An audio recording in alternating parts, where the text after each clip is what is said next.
কুয়াশা ঢাকা এক গ্রাম, যেখানে সন্ধ্যার পর সব শান্ত হয়ে আসে। রাহুল, সমীর ও মীরা এই গ্রামেরই ছেলেমেয়ে। তারা ছোট্টবেলা থেকেই গ্রামের শেষ প্রান্তে থাকা কালো ভাঙা বাড়িটার নামে বড়দের মুখ থেকে অনেক কথা শুনে আসছে। তাই তারা ঠিক করে আজ ওখানে গিয়ে বাড়িটার আসল রহস্য কি তা খুঁজে বের করবে। গ্রামের শেষ প্রান্তে কালো ভাঙা বাড়িটা অন্ধকারে দানবের মতো দাঁড়িয়ে আছে। রাহুল লণ্ঠন হাতে এক দৃষ্টিতে তাকিয়ে আছে সেই বাড়িটার দিকে।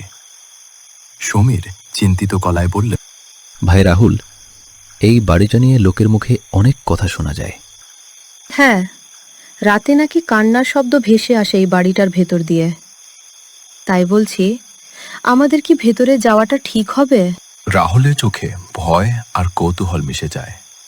রাহুল দৃঢ়ভাবে বলে, আজ আমাদের সত্যিটা জানতেই হবে। আসলে কি আছে এই বাড়ির ভেতরে? সে লণ্ঠন উঁচু করে বাড়ির দিকে হাঁটতে শুরু করে। বাকিরা বাধ্য হয়ে তার পিছন পিছন যায়। রাহুল, সমীর ও মীরা তিনজনেই বাড়ির সামনে এসে দেখে বাড়িতে একটি মরচে ধরা তালা ঝুলছে। রাহুল পাথর দিয়ে তালাটাতে সজোরে আঘাত করে। ততক্ষণাৎ তালাটি ভেঙে যায় এবং দরজাটি নিজে থেকেই খুলে যায়। ঘরের ভেতর থেকে একটা ঠান্ডা বাতাস বেরিয়ে এসে লণ্ঠনের শিখাকে দুলিয়ে দেয়। ভাই রাহুল, আমাদের আর একবার ভাবনা চিন্তা করা উচিত। আমার মনে হয় এটা একদম ঠিক করছি না আমরা। রাহুল কারো কথা শোনে না। সে সোজা ঢুকে পড়ে বাড়িটার ভেতরে। বাড়ির ভেতরটা একেবারে অন্ধকার। চারিদিক মাকড়সার জাল আর ধুলোতে মিলেমিশে এক ভয়ানক পরিবেশ সৃষ্টি করেছে। হঠাৎ উপর থেকে কিছু একটা শব্দ শোনা যায়। কে হাঁটছে উপরে? রাহুল চমকে ওঠে এবং যেই না সে পিছনের দিকে ফিরতে যাবে, ঠিক তখনই থপ করে দরজাটা বন্ধ হয়ে যায়। রাহুল, সমীর এবং মীরা তিনজনেই খুব ভয় পেয়ে যায়। দরজাটা খুলছে না কেন? রাহুল দরজাটা একবার সজোরে টান দেয়, কিন্তু কিছুই হয় না। ঠিক তখনই তাদের পিছন দিক থেকে কিছু একটা শব্দ শোনা যায়। তারা সিঁড়ির দিকে তাকায় এবং দেখে একটা ছায়া মূর্তি তাদের দিকে আস্তে আস্তে এগিয়ে আসছে। তক্ষুনি লণ্ঠনের আলো নীল হয়ে যায়। রাহুল, ওটা কি? ওটা যে এগিয়ে আসছে আমাদের দিকে। ঠিক তখনই একটা কণ্ঠস্বর ভেসে আসে তাদের দিকে। কোথায় যাচ্ছ তোমরা? তোমাদের যে আর ফেরা হবে না। ফেরার পথ যে বন্ধ হয়ে গেছে। রাহুল আস্তে আস্তে এগিয়ে যায় সেই ছায়ামূর্তির দিকে এবং প্রশ্ন করে, কে তুমি? আমাদের এইভাবে ভয় দেখাচ্ছ কেন? ছায়ামূর্তিটা হঠাৎ কেঁদে ওঠে। ঠিক তখনই হঠাৎ ধূপের গন্ধে ভরে যায় চারিপাশ। ভাই রাহুল, আমার কিন্তু এসব একদম ভালো ঠেকছে না। চল আমরা পালাই এখান থেকে। কিন্তু রাহুল সমীরের কোনো কথা শোনে না। সে আরো একটু এগিয়ে গেল ছায়ামূর্তির দিকে। রাহুল দেখে মেঝেতে একটা পুতুল পড়ে আছে। মীরা সেটাকে নিজের হাতে তুলে নেয়, কিন্তু তৎক্ষণাৎ ভয়ে আবার সেটাকে ছুঁড়ে ফেলে দেয় মাটিতে। আমি একটা ছোট্ট মেয়েকে দেখলাম যে আমার থেকে সাহায্য চাইছিল। মীরার মুখ থেকে এটা শোনার পর রাহুল, সমীর ও মীরা তিনজনেই স্তব্ধ হয়ে যায়। ঠিক তখনই ছায়ামূর্তিটি সরে যায় উপরের দিকে। আমার মনে হয় ও আমাদেরকে উপরে ডাকছে। আমাদের একবার উপরে ওঠা উচিত। রাহুল আস্তে আস্তে উপরের দিকে এগোতে থাকে। তার পিছন পিছন সমীর আর মীরাও যায়।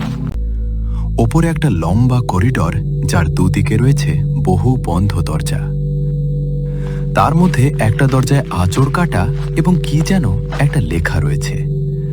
রাহুল একটু এগিয়ে ভালো করে দেখে সেখানে লেখা রয়েছে, মা, আমাকে নিয়ে যাও। আমার মনে হয় এটা একটা ছোট্ট বাচ্চার নখের আঁচড়ের দাগ, কিন্তু কে এমন ভাবে লিখেছে, তাও আবার এখানে? এরপর রাহুল, সমীর ও মীরা একটি ঘরের মধ্যে ঢোকে।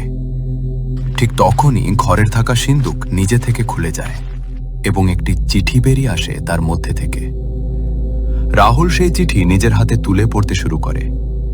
চিঠিটা পড়া শেষ হলে সমীর ও মীরা দেখে রাহুলের চোখে জল। রাহুল, কি হলো তোর? তোর চোখে জল কেন? কি এমন লেখা আছে চিঠিতে? রাহুল চিঠিটা মীরা আর সমীরকে পড়ে শোনায়, যা শুনে মীরার চোখ জলে ভিজে যায়। কারণ এই চিঠিতে লেখা রয়েছে এই বাড়ির লোভে একটা ছোট্ট মেয়েকে লুকিয়ে রাখার ও তার উপর দিনের পর দিন হওয়া অত্যাচারের ঘটনা। ও কি কোনো কারণের জন্য আটকে আছে এখানে? সেটা জানানোর জন্য কি আমাদের উপরে নিয়ে আসলো? হঠাৎ এক দমকা হাওয়া এসে লণ্ঠনটাকে তুলিয়ে দিয়ে যায়। রাহুল লণ্ঠনটা আরো শক্ত করে ধরে রাখে নিজের হাতে। সত্যিটা বের করো, না হলে তোমরা কেউ এখান থেকে বেঁচে ফিরতে পারবে না। এখন একদম ভয় পেলে চলবে না। যা করেই হোক আমাদেরকে সত্যটা জানতেই হবে। আসলে কি ঘটেছিল এই বাড়ির মধ্যে? ঠিক তখনই সমীর লক্ষ্য করে মেঝেতে একটা তক্তা, যেটাতে পা রাখলেই নড়ে উঠছে। রাহুল সেটাকে খুলে দেখতেই সবাই চমকে ওঠে, কারণ সেখানে একটা গোপন সিঁড়ি দেখা যাচ্ছে, যেটা সোজা নিচের দিকে নেমে যাচ্ছে। রাহুল, সমীর ও মীরা ওই সিঁড়ি ধরে নিচে নেমে আসে। নিচে গিয়ে তারা দেখে নিচে রয়েছে একটা ছোট অন্ধকার স্যাঁতস্যাঁতে ঘর, যার দেয়ালে একটা শিকল ঝুলছে, আর ঘরটার মধ্যে কেমন একটা পচা গন্ধ ছড়িয়ে রয়েছে। রাহুল তার হাতে থাকা লণ্ঠনটা ঘরটির চারিদিকে ঘোরাতে লাগলো।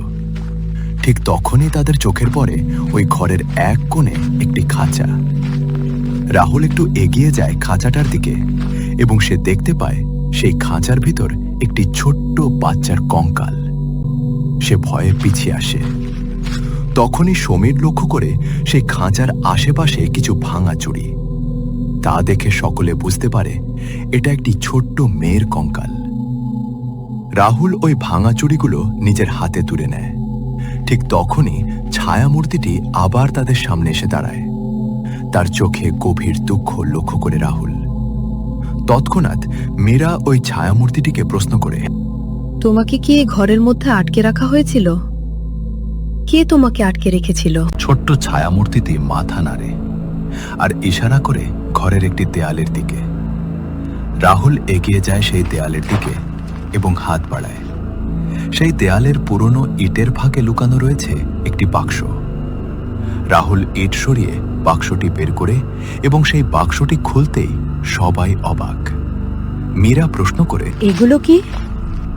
কে এগুলো রেখেছে এখানে? রাহুল জিনিসগুলো ভালো করে দেখে। বাক্সটির মধ্যে রয়েছে একটি জমির দলিল, কিছু সোনার গয়না আর একটা রক্তমাখা চাবি, যা দেখে সমীর বলে, আচ্ছা, এবার বুঝলাম এই সব ঘটনার আসল কারণ। সম্পত্তির লোভের কারণেই এই সব ঘটনা ঘটানো হয়েছে। কিন্তু কে করলো এরকম জঘন্য কাজ, সেটা তো জানতেই হবে আমাদের। হ্যাঁ, ঠিক তাই। লোভের কারণে এইসব ঘটানো হয়েছে, আর প্রমাণগুলো লুকিয়ে রাখা হয়েছিল এই বাক্সের ভিতর, যাতে কেউ খুঁজে না পায়। আর আসল অপরাধী খুব সহজে গা ঢাকা দিতে পারে। রাহুল দলিলটাকে ভালো করে দেখে এবং চমকে ওঠে, কারণ সেই দলিলে যার নাম লেখা আছে সে গ্রামের এক প্রভাবশালী ব্যক্তি। রাহুলের মুখ কঠিন হয়ে ওঠে। সে মনে মনে সিদ্ধান্ত নেয় এই সব প্রমাণ গ্রামে নিয়ে যাবে। ঠিক তখনই ঘরের বাতাস ভারী হয়ে ওঠে। ছোট্ট ছায়ামূর্তিটি আতঙ্কে পিছিয়ে যায়। হঠাৎ কোথা থেকে কালো ধোঁয়া এসে জমাট বাঁধতে শুরু করেছে ঘরের ভেতরে। মীরা ভয়ে ভয়ে বলে, এসব আবার কি হচ্ছে? এত কালো ধোঁয়া কোথা থেকে আসছে? এই কালো ধোঁয়া? রাহুল, সমীর ও মীরা কিছু বুঝতে পারে না। সেই কালো ধোঁয়াটা এখন একটা কালো অবয়বের রূপ ধারণ করেছে।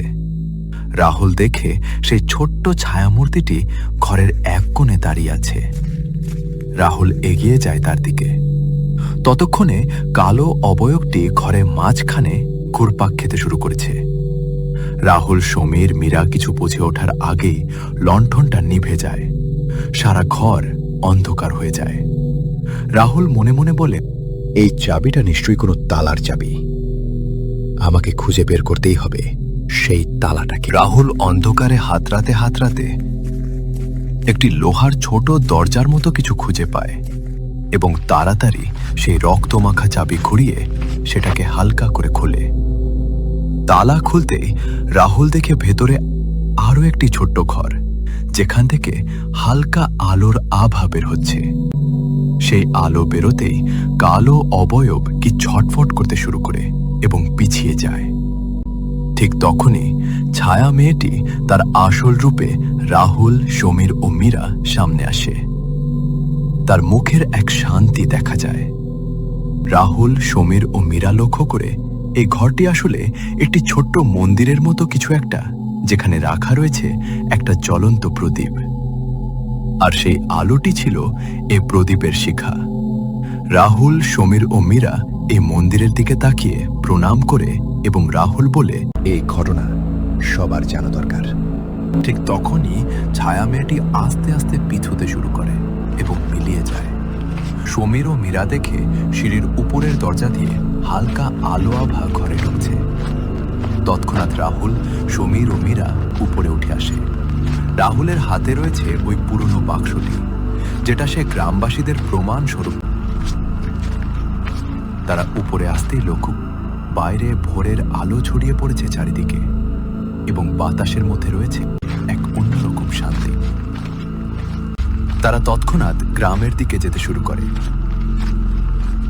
গ্রামে গিয়ে রাহুল তার সাথে আনা প্রমাণস্বরূপ ওই বাক্সটি খোলে। তা দেখে সকলে অবাক হয়ে যায়। তারপর রাহুল, সমীর ও মীরার মুখে সব কথা শুনে গ্রামবাসীরা ওই বাড়ি চিরকালের মতো বন্ধ করে দেয় এবং ওই ছোট্ট মেয়েটার একটি স্মৃতিস্তম্ভ বানায় বাড়িটির সামনে।